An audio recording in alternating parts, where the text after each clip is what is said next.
Hey, how's it going, everyone? This is PD Proudlock, and it is the preview for the game tomorrow night between Aston Villa against Newcastle United, which will be an 8 o'clock kickoff down at Villa Park. We will also be live as well. We did come off the back of a 3-0 away defeat to Arsenal on Monday night. Dear me. Another defeat.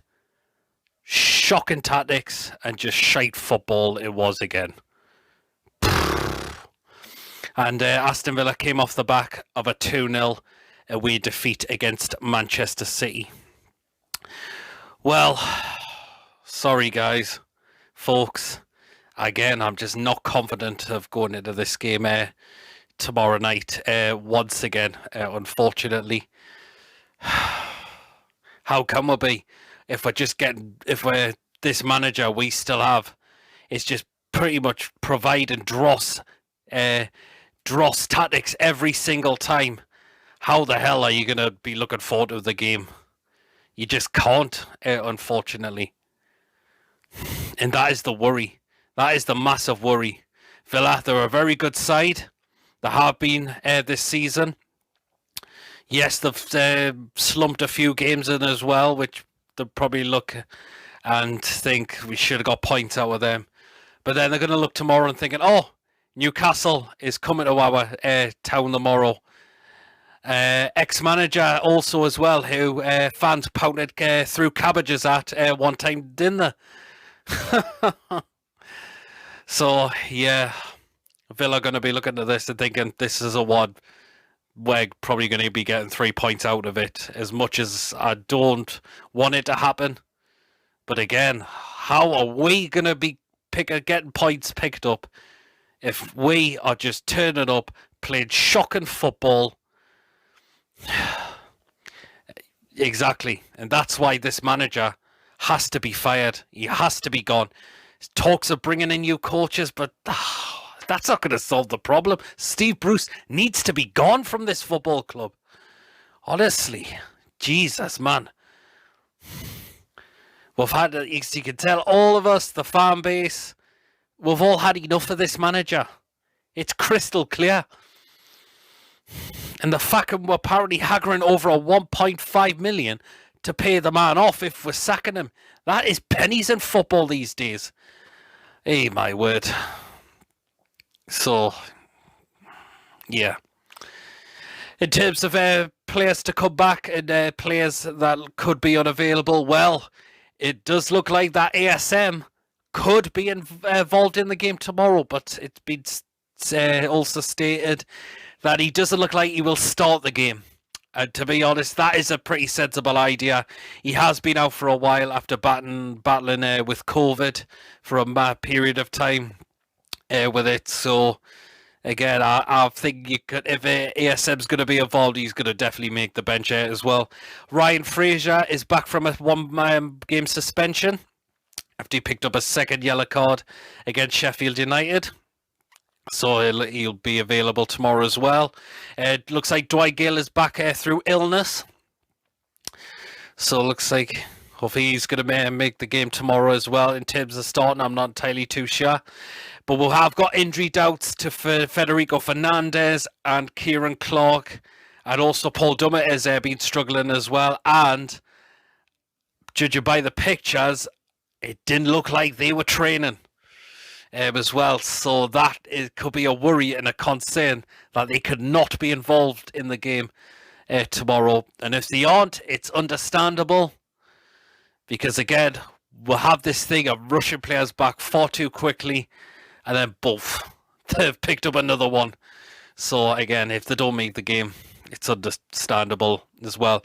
Oh, particularly, it's going to be more guttering if Clark doesn't make it. Signed a 2-year contract extension, which he thoroughly deserved. And could look to be unavailable to play against his former club as well. So, yeah. So it looks like the only two ones who are fit is the captain Lascelles and Fabian Schär. So, but we'll just wait and see. I suppose in terms for Aston Villa, they have got John McGinn suspended because of a 5th yellow card, and their manager Dean Smith is going to have to watch this game in the stands by the look of it, because he was red carded, sent off against Manchester City after an argument about Man City's first goal, saying it shouldn't have stood. I've seen the goal back, and I think they were right to give it, actually.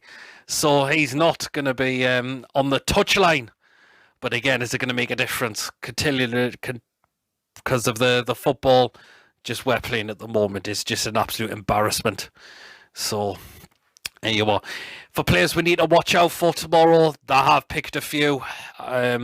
So these are the ones I've gone with from Aston Villa. So start off with this man, Jack Grealish. You can tell he's going to be up and fired for them. And you know he's a massive threat for them. Really, really is. So we're going to have to watch out for him, definitely. Another one we're going to have to watch out for is Ollie Watkins, who they signed from Brentford.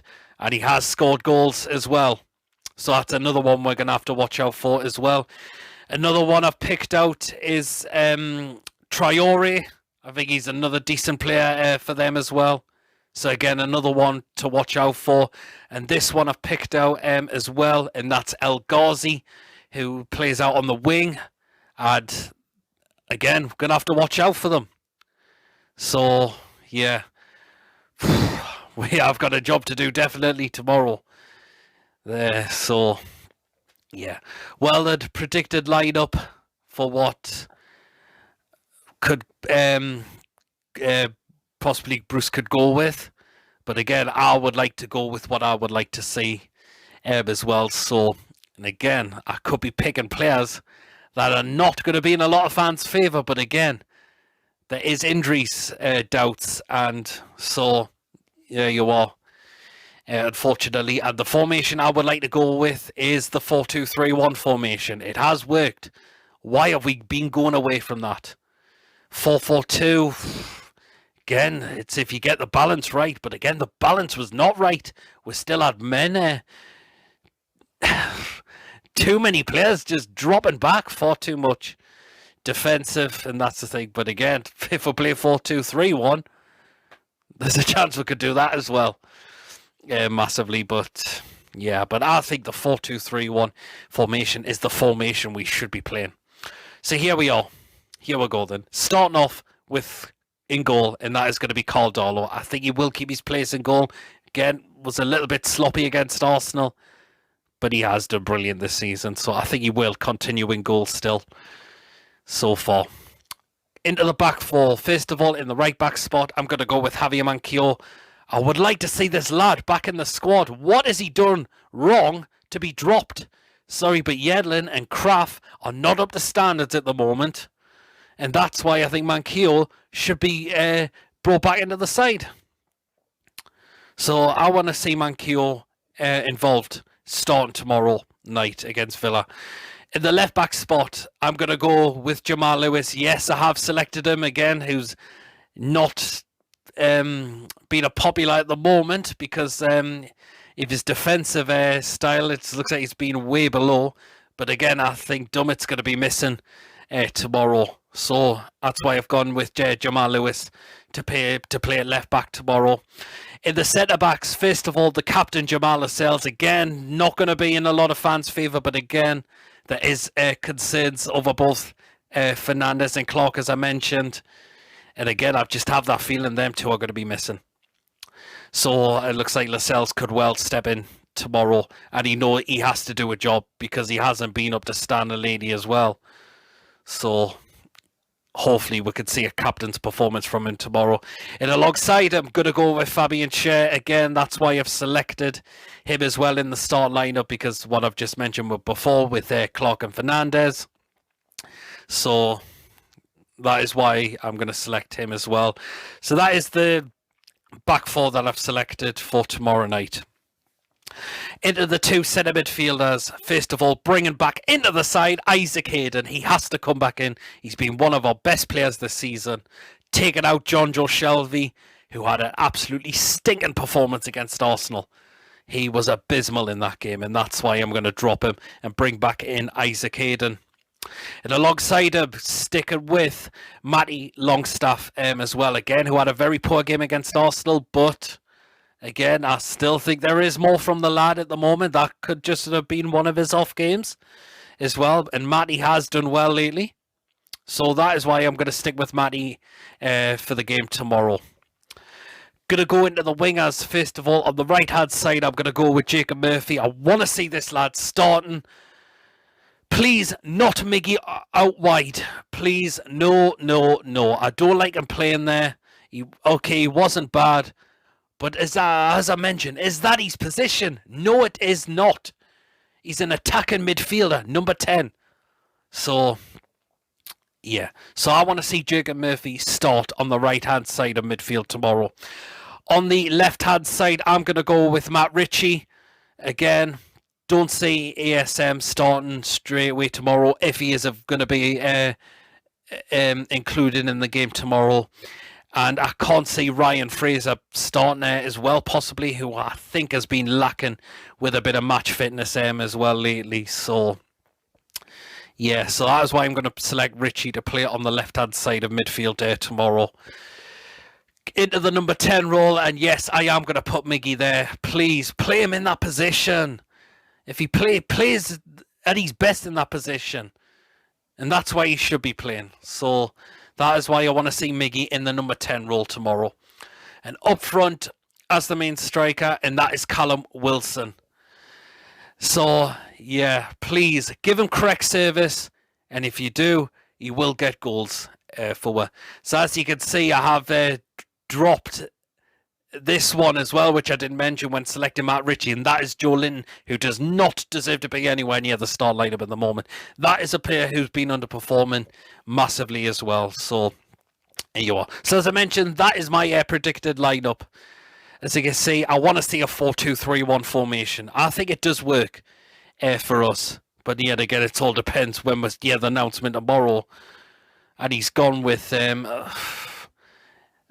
God knows, Bruce. But yeah, and then we're sit defensive, and he's also going to be picking players who are simply underperforming as well.